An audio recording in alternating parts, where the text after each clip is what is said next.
Hey guys, super excited to be with you. I'm here today to speak to you about my new book, Big Boys Do Cry, a man's guide to navigating emotions and showing up more vulnerable in relationships. I am so excited to bring this book to all you men out there and the women as well. Hopefully this will be of service to you in my own healing journey, and it has been a long one. I've really come to learn a lot, not only about myself, but in all of the different ways that we as men struggle to be vulnerable, to create those deeper emotions and connections with those that they love. And that's why God put it on my heart to write this book, Big Boys Do Cry.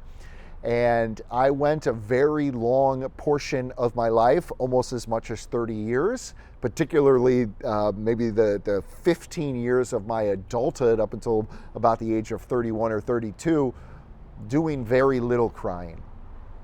Very little crying. And after my own counseling and my own healing process, I really started to cry quite a bit, actually. And not crying in the sense of, becoming crazy emotionally dysregulated, but crying because I really got in touch with my heart.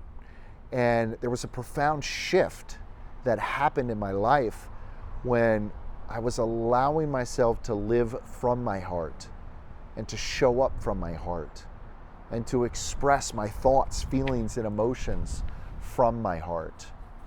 And that was a transformative experience for me, because I realized that I was creating deeper connections with people, and people were also being more vulnerable and open with me. And where I noticed the biggest impact was the relationship with my wife, my now wife. And I'm certainly not perfect, and it's an ongoing healing battle and struggle and process and growth and development. But when I realized how much my life had shifted from living from my heart and from allowing myself to cry and allowing myself to be vulnerable, I realized in my work as a clinical mental health counselor that was missing for a lot of men. That ability, that willingness, that men giving themselves permission to cry, to be in their heart, to connect to that divine feminine love that I believe exists inside of each and every one of us. I believe that we all have both the divine masculine and the divine feminine in us, right? We have that alpha male, that hungry, I'm gonna go get it and take over the world. And we also have that loving, nurturing, compassionate part of us.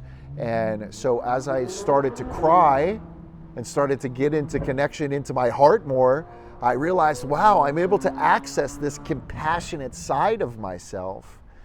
And that just, like I said, really reshaped the way that I showed up in relationships, particularly with my wife. And so that's what led me to write the book, and we're going to spend some time together today going over some of the main highlights from the book, some of the main points that I want to share with you, and hopefully it inspires you to want to get the book and dive into it. And really, ultimately, I hope that I am of service to you, and I hope that I can invite you to connect into your heart and to understand just how beautiful life can be when we allow ourselves to cry, when we allow ourselves to experience all of our emotions, and when we allow ourselves to be vulnerable. So thank you so much for joining me for this, for our time together today. I'm so very much looking forward to sharing with you about my own journey, about what I learned, and helping all of the men out there to get more in touch with their heart, and maybe for the women out there, helping to understand what are some of those blockages that men experience in their life. So thank you for joining me. Let's dive in.